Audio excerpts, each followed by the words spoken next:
Martin. Welcome to episode 81 of Eliminating Rounds. How you doing? I'm good, yeah. How about you? Yeah, you look well. You look healthy. Yeah, reasonably so. I went for a run the other day. I was quite pleased with myself. Okay. Well, I was in a fight with a dentist, and they pulled my tooth out. So I'm all right now. Almost. But yeah, for anyone that's had wisdom teeth out, that's a fun experience that I don't really want to enjoy again. But yeah, it's all done now. So that's gone. I'm on the road to recovery. I foolishly thought I could wiggle it out myself, and only when they pull it out and show you just how much it goes down do you realise it's not coming out.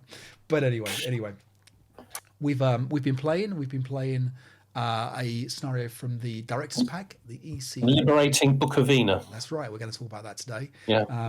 Despite our vassal and power outage that we had in the middle of the game, and it was a little bit like a recipe of disasters, because then it really was. you can explain what you did at your end. So I never do a log file because I know you're reliable and always do one. So there was no log file, so we'd lost it. But I realised that I could go back. So I saved where we were, and then I realised that I could go back through the log file, and if I get to the beginning, I just have to go forward again and this time log it. But of course, I got all the way back to the beginning and then realised that it doesn't remember to go back forward again. So I'd essentially... And then I accidentally... Because that was okay. Saved over the save file. Oh, it was a catalogue of errors. It was. Absolutely. It really was. And yeah, that's not even talking about the catalogue of errors in playing the game. That's just... Because I'd realised that when you were going back and you were like, all I can do is go back, I was like, it's okay, because I can put the video in reverse. Yeah. And I think it will be okay. All I need to do was do a log file of going backwards. That's all I needed to do, and we would have been all right. Yeah. So it's going to be an interesting playthrough. But we did. We got it. We basically reconstructed it exactly as it was. I think we got it almost spot on. I think so, yeah. And from midway through the game, and we can talk about what happened at the start. But it was quite an interesting game, and I think there's plenty to talk about this scenario as well. So it's okay. We're going to saved. We got saved. We also are going to talk about the Eliminating Rounds tournament. We have 13 players all signed up, so we'd like 3 more. Yeah. So if you are a patron, obviously give us a shout. We'd like to get to 16. If you are not a patron but you'd like to be considered, then at this stage we will absolutely have you in, because we would like to fill you up to 16 places. So patrons, obviously give us a shout if you want to. You have preference, and on the next episode we will do the drawing for the first round. So give us a shout if you'd like to be in the tournament.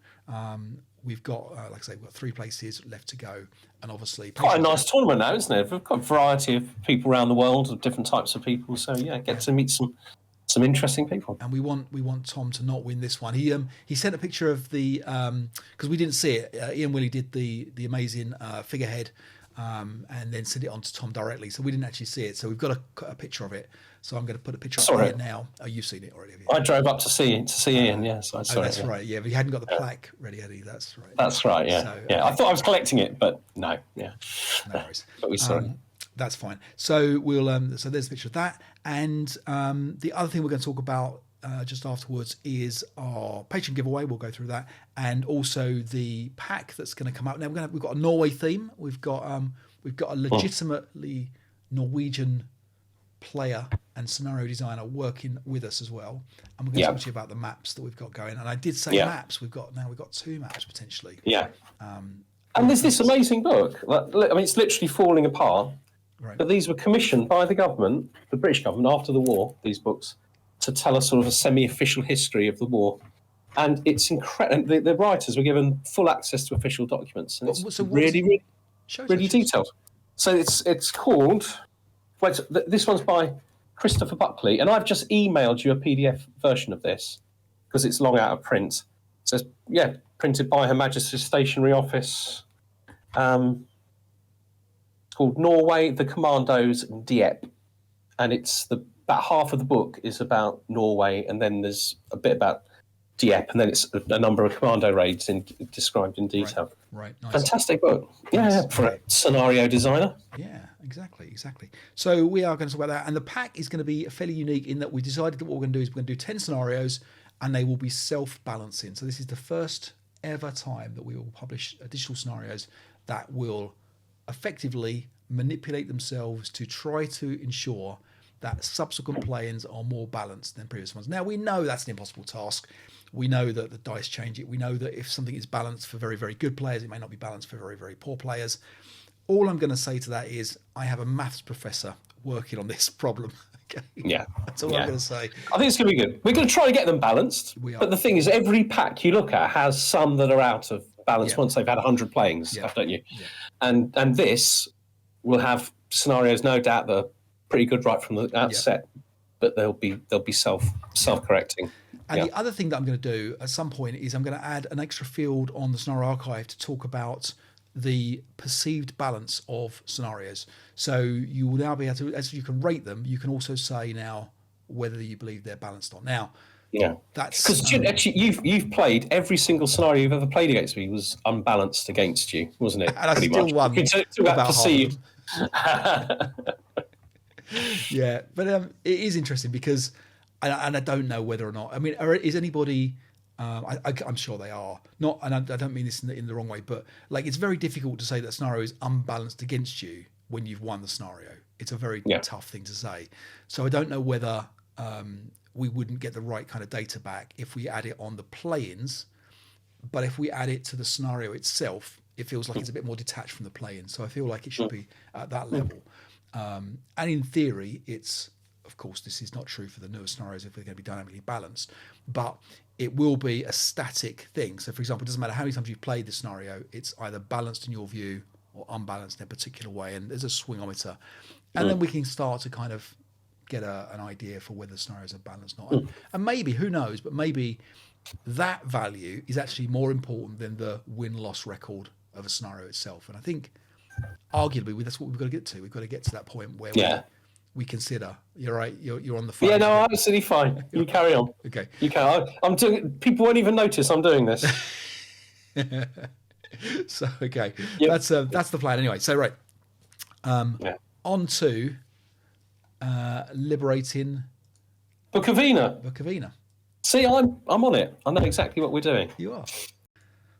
Okay, Martin. So here's the scenario in your setup. So do you want to tell us first of all what the Russians have, and what certainly. the Romanians have, and then we'll talk about the victory conditions.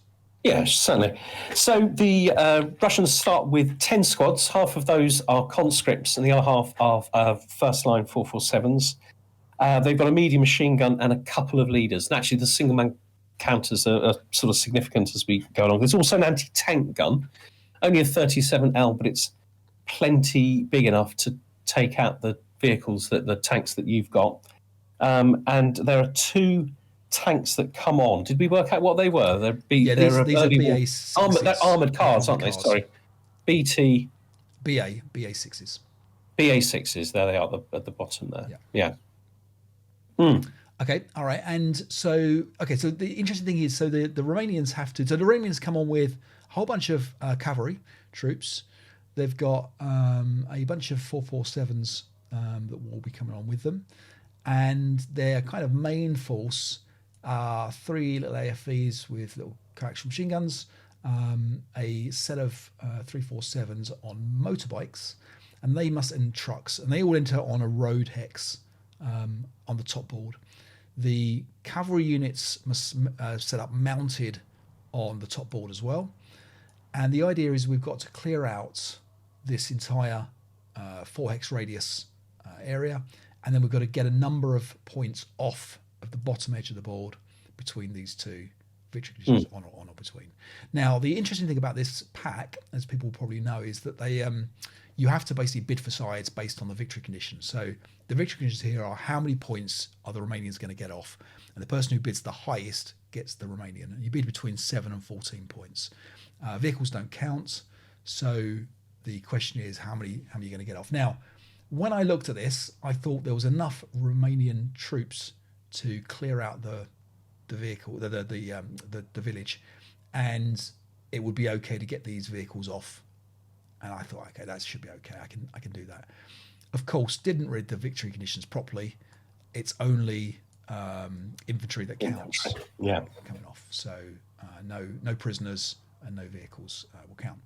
The other thing is that the matchup here with the armored cars is pretty much in the Russians' favour. These 45L BA6s are really quite good, and these CMGs they've got a weird weapon that basically only fires slightly to the right at the front of the vehicle covered arc, and obviously they're radioless and they can't, by SSR they can't go into vehicle bypass, so it's they're a bit clunky to say the least in this town.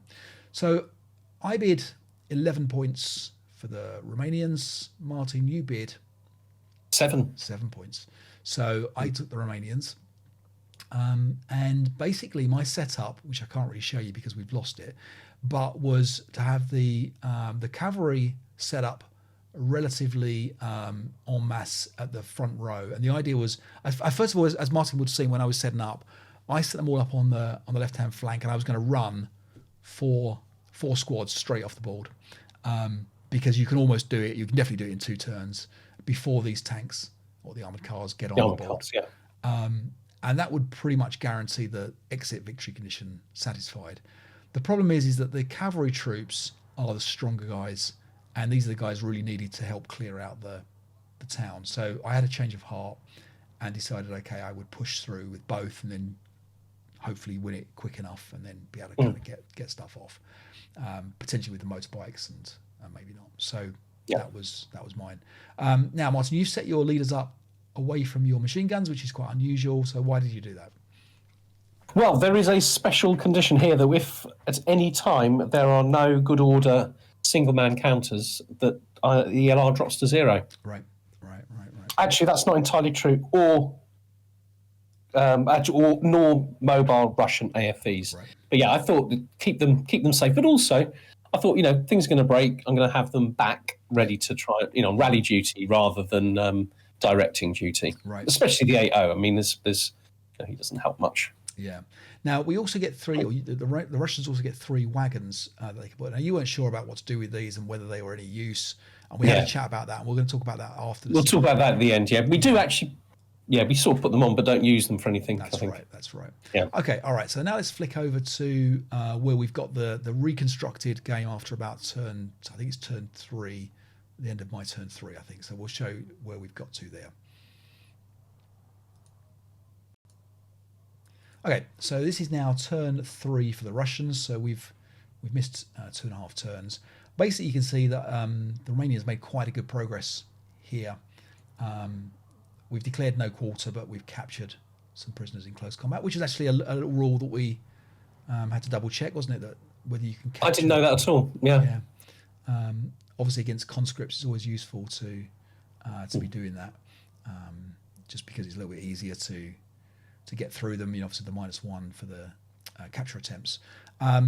Basically, so we pushed hard across the whole front really, and brought the little kind of tanks, the Iranian tanks, around the left-hand side of this map, and then into the town centre itself, and that's where the gun revealed itself.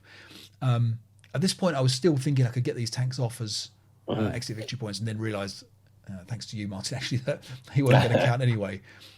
This tank here now, he's on his own with a malfunctioned CMG, and your armoured cars are looking quite good. They've got this nice view down this road, which was all quite useful. They're stopping anybody obviously coming off this side, and I was in a little bit of trouble here. I was feeling reasonably confident at this point, actually. Yeah, exactly. Now I think at this point I had shocked this guy here. And you then recovered him from this light machine gun. The ATR couldn't really get into a good position against it, and was needed in the village. You can see that the horses have been just dropped off, and I'd kind of thought maybe about going back up for them, but that's a little bit too slow. So we've got the wagon still, but my vehicles are destroyed in here, and we've got a squad running down here, and we've got 1 squad off already with motorbikes. So 9 more points to go. So yeah, let's see what happens. So if you you got any thoughts about what else was going on? Yeah, just that even this early on, I think I realised that although that's quite a useful place for the armoured cars, I think that it was a mistake to put them there. Partly because there's so many light machine guns around. Right. I mean, they're just going to eventually they're too vulnerable. We've just seen that happen, haven't we? Exactly. Yeah. So we start on the start point there. We start and get the machine gun to kill. But the basic plan I've got really is simply to collapse as slowly as I can in the village and leave you with not enough time to get off. That's the plan. And I think those armoured cars would be far better safely behind and make it very difficult for your guys to get off. Right, exactly. I fire into the melee here and manage to break us both. Which is fine, isn't it? Yeah. So we have a withdrawal. So at this point, I think with 4 turns to go, I'm feeling relatively safe. I'm able to kind of surround your remaining tank here, and kind of give you something to think about. And then the motorcycles are going to try and head off over the field. It's always slower on the grass. Now I don't ride motorbikes, so I don't know, but it always feels like they're very, very slow on the grass. Yeah. So we're kind of collapsing into the Russians here. Yeah. So interesting. Once you get into a village and you're in the same cover, the same stone or wooden buildings that your enemy is, the attacker just gradually grinds forward, don't they? As long as you've got a working medium machine gun, that's I think the key to this. Yeah, well, as long as you've got a working medium machine gun. What could go wrong? What could go wrong? I mean, that's it. You pull back nicely. Yeah. Sit there with a nice stack. I think he's got to move into that 2 hex building. He's gonna get some point blank pain there. I try for the street fighting here, and the Runners are in none of it. Then try and cheat and try and advance instead. You quickly remind me I can't do that, which is of course correct. Yeah. I think it's. Oh no, we haven't taken that shot yet. Yeah, so close combat. I managed to kill you. You actually do some damage to me in close combat here, but yes, but effectively I get enough guys in, and I forget to move the guy on the right, but we'll allow him to advance one at least. A bit of prep fire, which doesn't do very much. No, because you were all in the open. I thought maybe it was worth taking a few shots, but it backfired. I think this is where the medium machine gun malfunctions on a 12. Yeah. Yeah, your medium's gone there. Yeah. And at this point now, I'm like, okay, well, this is looking quite good. You've pretty much surrounded me. I've surrounded you, and so it's already really beginning to think that the village is over. It's a question of getting guys off, and I'm already beginning to think that you're a little bit short of. There isn't a lot of troops that can get off now. Right. Exactly. Now. The trouble is, I can still lose this game, and there's very easy ways to lose this. That's true. We're going to find out one of them. So this the squad now is off and running, and he will be okay to get off. Here's where I think I'm going to be able to surround this guy and then completely mess up. Yeah. Because I think this squad here, the 447, needed to be an N2. They could have done it, but obviously didn't. So that's. It's not the end of the world, is it? It's not. No. But it's definitely sloppy. Yeah. So a nice residual wall of residual fire developing as well. Exactly, yeah. The 8-1 he's going to run off with his buddy. So that's 4 points, isn't it? I remember watching that thinking, I'd like to stop that if I can. Exactly. And now we've got the issue about this light machine gun and just keeping this armoured car kind of honest, really.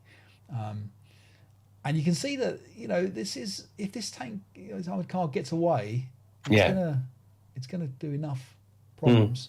There's a little shot here against the motorcycles, which we passed the morale checks, but you get a sniper.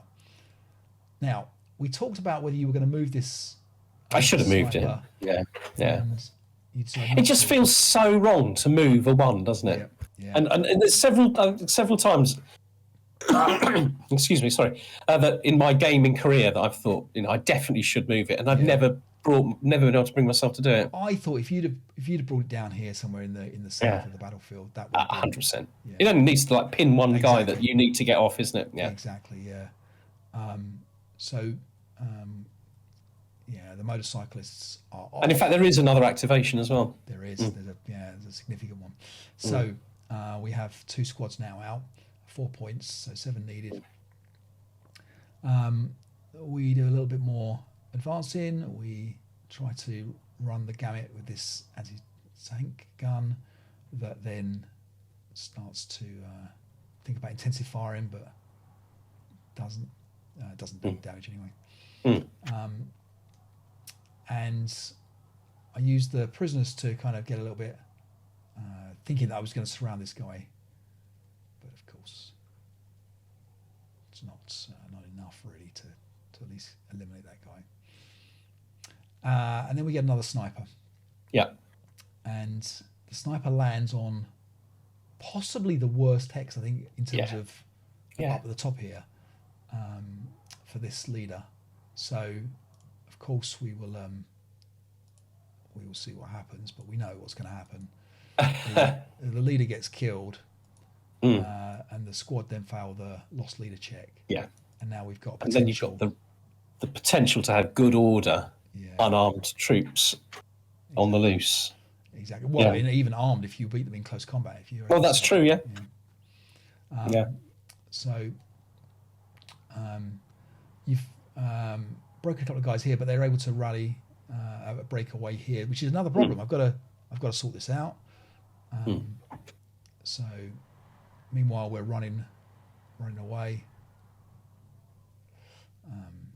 Just checking a route. Massive close combat here. Yes. Oh, this should finish us up in the town now, shouldn't it? It should do, hopefully. Yeah. So you failed the task check, which is a little bit lucky for me to attack the guards. I think I failed that a couple of times. Possibly, yeah. And the anti-tank gun doesn't do enough against the guys running away, but the armored car does get away. Yeah. The mistake I make here is I should have gone down the road. I was trying to avoid the second shot from the machine gun. Right. But actually, I should have gone. I think I don't think you can do it to kill if you're first fire already. There might have been another street fight. I'm not sure if there was another street fight attempt or not, actually, because again, you're first fired, so I don't think you can. So you'd only fired a support weapon though, hadn't you? So you can still use your inherent. I think I tried. Well, yes, but there's nothing the inherent can do other than do a street fight. Okay. So I think I did the street fight attempt there as well. Yeah. Oh, so I definitely should have gone down the road. Yeah. Yeah. Yeah, exactly that. If you could have got down here, and I'd partly forgotten just how expensive it was. It was an armored car and not a tank. Because I even went like 1 to here, and you went. Yeah. Right. Exactly. Yeah. And I think if I'd gone down the road, it would have made quite a big difference. Yes. Yeah. All right. So then, what we got going on? We got a little bit more prep firing going on. Yeah. And we're chatting about where you're running to. Yeah, this is a decision about whether you're going to bring the leader back. Yeah. Or whether you were going to keep. I thought you should have kept the leader with the squad just for that extra rally attempt, but obviously you've only got one more turn, I think, at this point. To survive. So it's. I'd have moved him to where the anti-tank gun was if I could have done. Right. Okay. So you did quite well in the melees in both of these. You caused some casualties here. Yeah, exactly. Which it's not a problem because it's got to be good order, but obviously it makes it a little bit easier for you. Yeah. And of course, you got to send somebody back because of that light machine gun guy that's broken. Exactly. Yeah. Exactly. You failed the task check again on the. Yeah. And then I managed to pass my task check on this vehicle. And this is your good move. And this is where I should fire at him. Well, I do fire him here with a gun. Yep. Miss. And I should have fired here. Yeah, get an ESB here. Yeah, you didn't shoot here. Yeah. It never occurred to me that you were going in, and it's obviously the right thing to do. Right. And that just mucks me up. Yeah, that stops you get the fire, so which lets this guy start to run. And these guys are now off.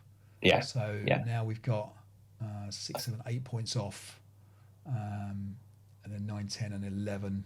Yeah. So that group in the middle is enough now to win. 6, 7, 8. Yeah, exactly. So then I'm just going to keep running these guys off just in case, because obviously if we get 8 and this is 9, 10, we still need one of the points from the one of these two guys here. So there's at least one spare. So then a little bit more safety measures here. So we've got the half squad runs up to try and sort these guys here out, and we get the squad to just push these guys away into close combat with the leader. Yeah. The 9-2 is going to sort this melee out. So I'm starting to think now, really, I've got to win in the village now. Yes. Which looks right. almost impossible, doesn't it? Yeah, the crew's not going to count. Yes, that's right. Yeah. So you're able to run off here again. And this is, I've got a little bit of a problem. Yeah. But you can only get this far. No ESB for you because you're an armored car. Yeah. But you will get one more shot off at this guy in theory.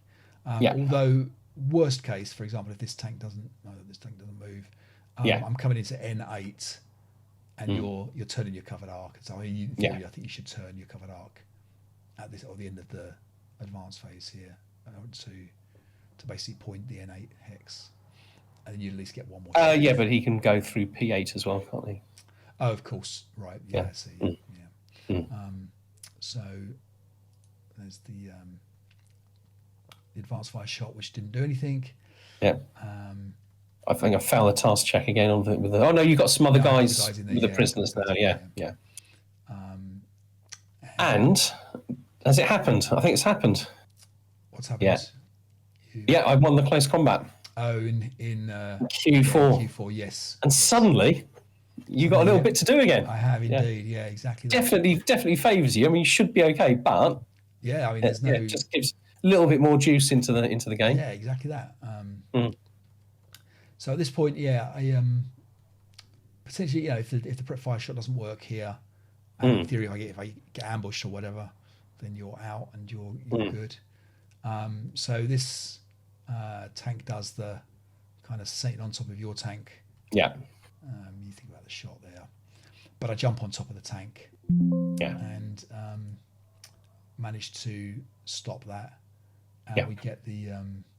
I think the points. I think we've broken Q4 already. I think. There was the. Oh, in the prep fire. Yeah, there was a. Yeah, I prepped with a 10.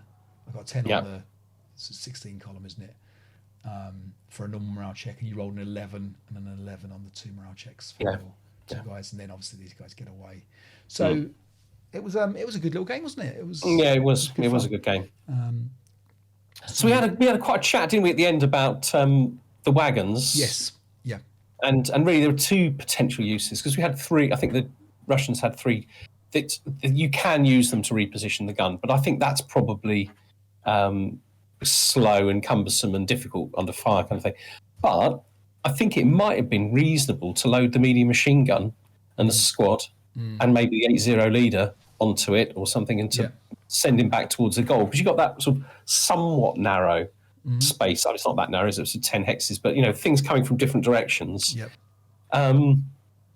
The medium machine gun back there, or even the light machine gun back there, or even just a squad on his own might have prevented you from winning that game. So I think definitely the armoured cars should have been further back. They could have supported the village from a greater distance, but then they'd have been there as the kind of goalkeeper. I think that was a big mistake on my part. But it is a quick way of moving the medium machine gun with those wagons. And you can tow the gun with 2 wagons. So if you attach 2 wagons to it, you can do that.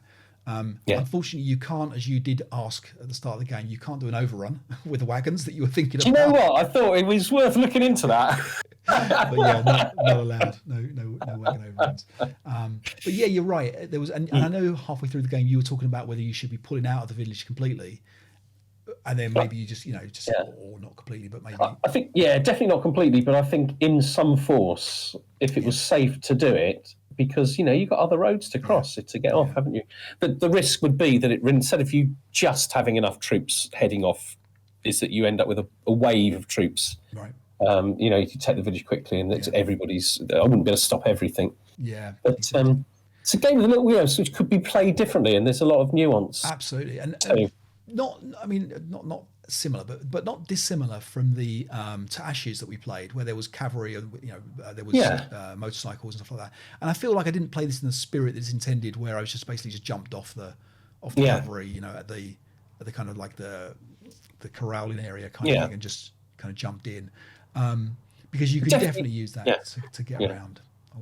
Oh, you definitely didn't do it in the spirit that I think it was designed. But I mean, it was a very logical thing, as you say. They were your best troops. They were in the end, they were your shock troops that broke into the village very, very quickly, and potentially losing. Riding. How many would you need to ride off? Like 5 squads. Yeah, four and a leader, maybe 4 or 5 of your best troops, and the ones that are in contact first. Potentially, it would have been probably I think you're right. But there must be more imaginative ways of using the cavalry, because they can move so quickly. It's difficult for me to set up to prevent them moving down the sides. But it was interesting. It was very good. Very enjoyable. Good game. And it was one of those ones where, other than the last couple of shots, everything was like a 4-up-2, maybe a 6-up-2. Yeah, there was so little big shots. An 8-up-2 was a big shot going on. Which was quite nice in a way to go back down to. And obviously the conscripts. You struggle again with the conscripts on the Russian side. I kind of accepted that they would, they die and they surrender and all those sorts of things. But I put them out at the front and just thought, well, if they hold your advance to a hex or 2, whatever, then that's good, isn't it? So what do you think about the bidding mechanism for the pack? And obviously the pack is themed this way, so every scenario has a bidding mechanism. Do you have any thoughts about that at the moment, or did you enjoy it? Yeah. So well, look, it worked really, really well, and it was quite interesting how we bidded differently and things. I tend not to enjoy. Well, I tend to be put off by bidding systems because I'm not very good at kind of gauging a scenario from the very beginning, before I've even pulled a counter out. For that reason, I find that quite, just challenging. I find that difficult to get that right. And I don't like the idea that I could essentially have lost the scenario before we've even pulled the counters out, because I just got the bidding wrong. I thought you might have done, because I thought 11 might have been a bit high. But as it happens, it was, it's very, very finely balanced. And by giving you a minimum and maximum, it's not like someone's going to say, 30 or something like that. It's and be miles out. So I think it worked. It worked very well. I would have been put off it, but I enjoyed it. I like the bidding system. Right. And I think we chatted afterwards about we say this, we don't play enough scenarios more than once, and it would have been fun to actually replay again, because then you've got the extra kind of like game of like, okay, well, now we know that perhaps it's a little bit easier maybe for the Romanians to get off. A little bit harder for them to get off, because we've talked about potentially pulling back, and maybe those BA-60s have got to sort of sit back a little bit more and hold off the oncoming Russians as they the Romanians as they kind of push off the board. So we definitely thought that the 11 was too high. But then actually it's quite interesting for the bidding point of view of, okay, well, where are you going to bid now with the knowledge of the scenario? And that's where these scenarios really shine, I think, is the second playing. The first playing is a little bit of a stab in the dark, and you're going to kind of experience it. But then it's I know that you know this, and you know that I know this. How are we going to bid? I do think, as I mentioned before, you'll end up with a kind of a bid that is accepted. Maybe it's Romanian 9, for example, on this one. I don't know. And then we both end up bidding Romanian 9. And having to roll dice for it. Toss of the dice. But then you've got a balanced scenario. If everyone knows it's 9, in a way it's balanced, isn't it? Yeah, exactly. And there's nothing stopping you saying, look, I wouldn't mind taking the Romanians at 9. Are you okay with that? And you say, yeah, sure. And that's true. Like that, if you want to. So, good pack, and I'm sure we'll play some more from this pack as well. But I enjoyed it, and I think there's 16 scenarios in this pack. I think it's 16. So very good value for the whole pack, and I'm happy to play more as and when we do. Right, excellent. Yeah, good. So back to the Norway pack. I don't know. Have you got a name for it yet, Martin? Have you got an idea? No, that's something that's interesting, because I've been thinking away about this for quite some time, and it's not even occurred to me to have a name for it. Something to think about. Like that, all right, so we're going to talk about the amazing map that Tom Repetty's put together based on your very strict requirements, Martin. I know you're. Do you remember my sketch? Actually, it's a shame that we can't show my sketch. We will show your sketch. Perhaps we'll show my sketch. Yeah. We'll show. And somehow Tom got this from my amazing sketch. Yeah, exactly. Yeah. So, I mean, first of all, it's amazing to see an ASL board. I mean, this shows how nerdy and geeky we are. Yeah. I get excited about a board, don't we? But I can, we're looking at this board right now. This is the this will be IR1. This is the top of the hill. So as you can see, it doesn't match up with other hill boards that No, it's not supposed to be that. Maybe another time we'll put a board at the back that will match up with it. And potentially there's going to be another board that will match up to it, obviously, on the other side that will take part for the other scenarios as well that we're looking at. What do you think about this board then, Martin? What's your thoughts? I love this board. So the inspiration. So this is not historical. It's a geo board, although it doesn't fit all other geo boards. But the inspiration for it was the Norwegian town of Kvam. I'm not sure if that's how. I suspect that isn't how it's pronounced, but KVAM, where there was a 24-hour battle between the British and the Germans. But it is not a copy of it. It isn't a copy of it. So it's just inspired by it. And really, all of those battles up through the Andalsnes Valley, they really the roads go up through the valley with steep mountains on one side, a river on the other side, and steep mountains on the beside beyond that. And then every now and again, there's like a little village. Tretton is one of these towns that's fought that people have heard of, from Tretton in Flames and things. And there's Kvam and they just basically, the British just fall back from one town to another. So I think you can use this for a lot of those kinds of situations. We decided it would take up too much space to try and have a river in there as well as a mountain. But you could always put board 7 next to it, can't you? You can put board 8 next to it. Or you can just simply play on that board and say, because it's not playable anyway. Yeah. So there's lots of possibilities, and I just wanted this kind of beautiful. It's done it beautifully. It's beautiful. It's 3-level hill with cliffs. It's quite heavily wooded. There's interesting terrain around it. It's quite difficult for vehicles to move about it, as it would have been in the winter in Norway. And entirely Tom's idea was the quarry. So that's the building around sort of D. I can't read the numbers in this version. Yeah, you can see it. And you've got a little road, and there's the crag, and that's meant to be like a little workplace where they're kind of quarrying for rocks. Exactly. It's cool. Looks good, doesn't it? Looks good. I'm looking forward to fighting this. Now, we've got some names for some of these locations. We've got now, do you remember what these were called, Martin? Right. So okay. Right. If I zoom in, I think when I'm looking at this on like a preview, I can't zoom in. Obviously, the quarry was called the quarry. Yes. We've taken the names off, haven't we? Yeah. And then we got Hotel Lysend. Yep. Lysend means illuminations or something, or illuminating. Tom was a bit of artistic license there, naming. Yeah. So W4, W5 is a hotel. The Illuminated Rounds Hotel, effectively, is what that will be known as. Yes. Yeah. And we have a lake as well. A lake which was called the Barker Torn or something. Yes, it was a Norwegian name for the Barker Lake.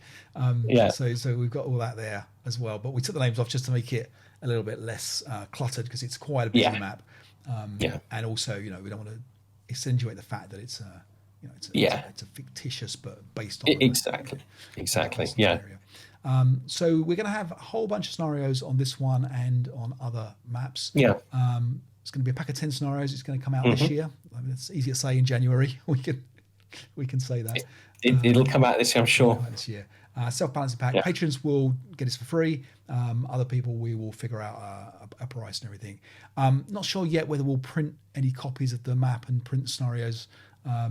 Obviously, it's a self-balancing. That's the idea of this pack, is the primary thing. So that's not necessarily the gimmick, but that's part of the attraction of it being a digital only pack.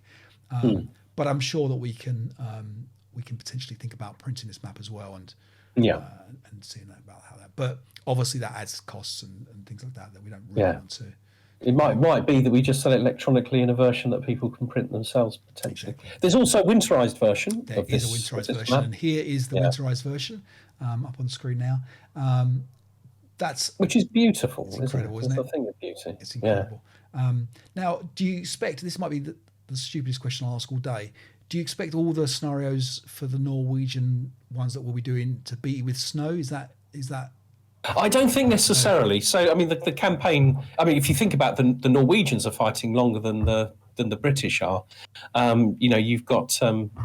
I suspect there are areas in Norway and times when there isn't snow on the ground, and sometimes even when there is snow on the ground, that's not the thing that the scenario designer wants to focus on, isn't it? So sometimes technically there might have been some snow, but for the game purposes, it's ground snow isn't in effect. Okay. But the scenario I've been working on this week actually involves a kind of some ski troops, just a small number, that are able to get around the back of the British position and come down this very hill towards the quarry. Okay. I think that'd be quite an interesting little scenario. Nice. Good. Well, I'm looking forward to it. Do you see yourself going to Norway to check any line of sights?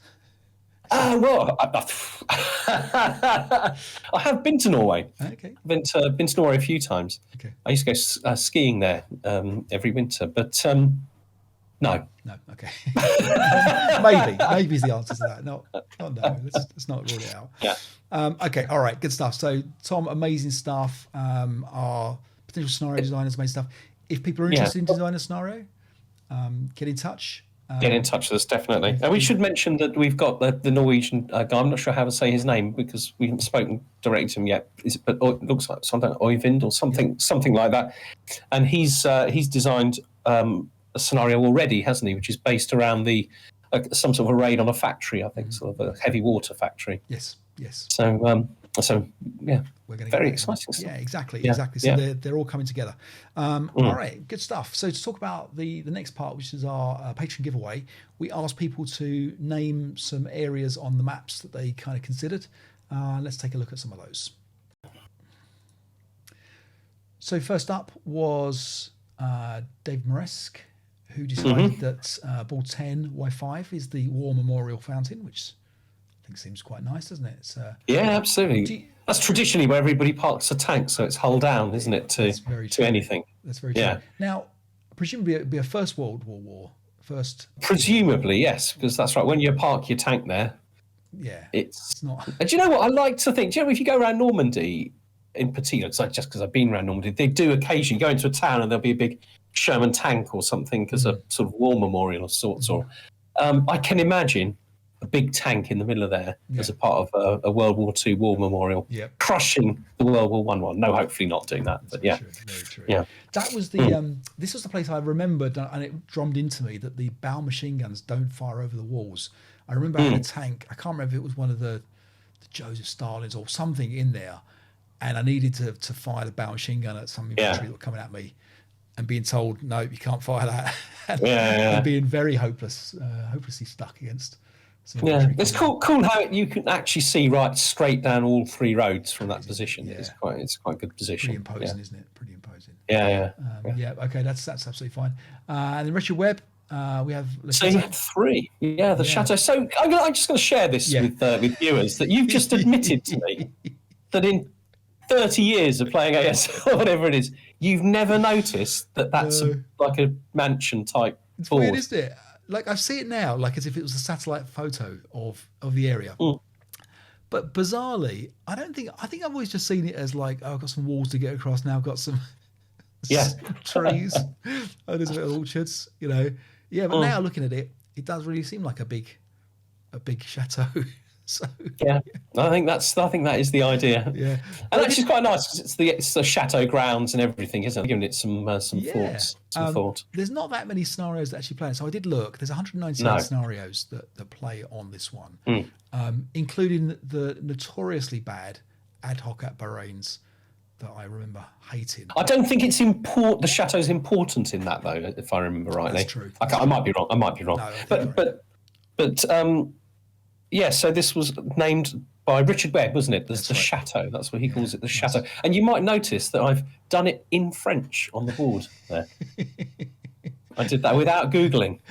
Rather than the Chateau, And did you get I'm sure you did get the masculine, feminine correct on that.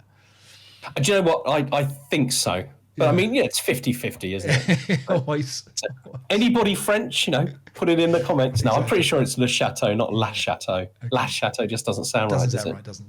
No. All right, H Block again by Richard. Yeah. Seems reasonable. Seems reasonable. I used to work at a place with a H Block that was just like that as well. Yeah, it's a shame about Y4, isn't it?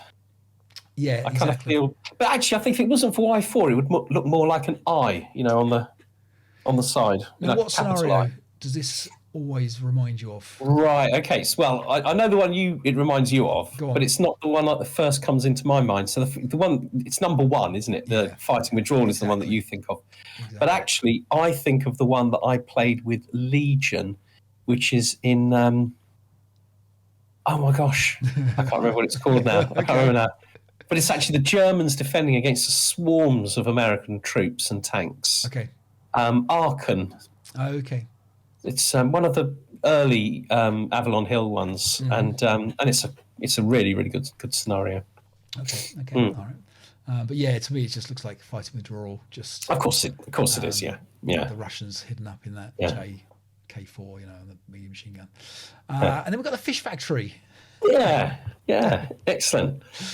So Richard Webb very kindly does explain that he thinks of the fish factory because I think it's a fish factory represented by this map in Strangers from a Strange Land, which is a scenario based in Norway. Right, French, possibly even Foreign Legion. I think, not even sure. I might even be Foreign Legion. Okay. But it's French v Germans right in the north of Norway.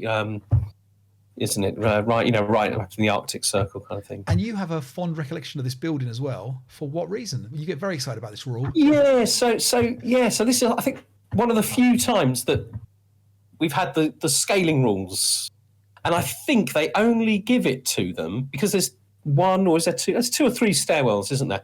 I think they do it to stop upper level encirclement. They give the defenders scaling. Okay. And I think you've got to hang on to that building to the end. But I think it ended up like kind of like spaghetti, like he's being pushed up through the building. It all popped out and scaled down and went back in the bottom again. I remember you doing this and me being like, why are you scaling? You're like, well, it says it's got scale. And I think we went through like, no one scales in this. It's just, just because you can doesn't mean to say you should. And it's one of the very few times that I've ever scaled. I've done, cliff climbing and stuff like that because that's just normal, isn't it? It's just part of the game. But scaling is a special ability. Very good. And on that subject, special. Have you ever dived off a building into water? Because there's a rule for that, isn't there? There is a rule for that. The way the rule is written, it's very, very difficult to find a situation when you can use it. Isn't that something about the fact that it's got to be a counter's width apart? Yeah. There's some weird thing about something very like that. So none of these buildings are close enough to that, right? To the water in that gully. Yeah. I'm not sure if you can do it into gullies anyway. Let's hope not. Stream, so a river. Yeah, I mean, I'd basically be a river, wouldn't it, or a lake? But right. I've never seen it done. Okay, so can you give us a random number from 1 to 2, Martin? Yeah, it's difficult for me to do that. So what I'm going to do is I've got a random number generator right here, and I have put a minimum 1 and a maximum of 2. So number 1 will be David, number 2 will be Richard. Roll the dice. It's number 2. Number 2, Richard. Okay, Richard gets a free pack on the Scenario Archive. Thank you very much, Richard, for your comments and always. And thank you, David, as well. Of course, thank you, David. Of course, we enjoyed them both. All right. Well, I guess, Martin, that kind of brings us to a wrap. We're gonna do some playtesting this week. We're doing a bit of playtesting, so that's our next job. So it might take us a little bit longer to get around to the next episode because we can't really put that onto an episode. Any other plans? Any other ASL plans? Well, I thought you were going to ask me where I wanted to live. Oh, that's right. I did. Martin, where would you like to live on a board? Okay. Now, we haven't got this up, have we? But you might want to add it later. I'm going to put it up. Okay. So I would like to live on board 8. Okay. AA6. Okay. Board 8, AA6. Okay, so everyone will be able to see this now, won't they? In a minute. Give me a second. Okay, hang on. Oh, okay. I see what you've done here. All right, hang on. So it seems to me like you got cliffs there. Why could you dive off that? Or maybe the castle opposite. No, probably not. Anyway. So this is the one here that you're looking at living on. Yeah. Yeah, I tell you what I'd like to live. I don't want to be in the castle. I'd like a nice walk each day along the road. Yeah. And you got the orchards there. You got the bit of fishing without leaving home. Do you know what? You effectively have got the groundsman's cottage to my villa. You're in the castle, are you? Yeah, of course. Yeah. Do you know what? Carl Pilkington always says he'd rather live in the hovel opposite the magnificent building, because when he wakes up, he looks out the window, he sees the magnificent castle. You wake up in the morning in the magnificent castle, you see my hovel. It's all right. I don't mind doing that. I don't mind. It's a price I'm willing to pay. Looking at your hovels. Right. Martin, thanks very much as always. We'll be back soon. Thanks again for all the patrons. Thanks for your support. We will continue to work on our pack and we'll give you some updates. Don't forget to let us know if you want to take part of the tournament. Give us a shout and we will get you in, and then we'll do the pairings next episode. Other than that, all the best. Thanks very much. Take care all. Bye-bye. Bye-bye.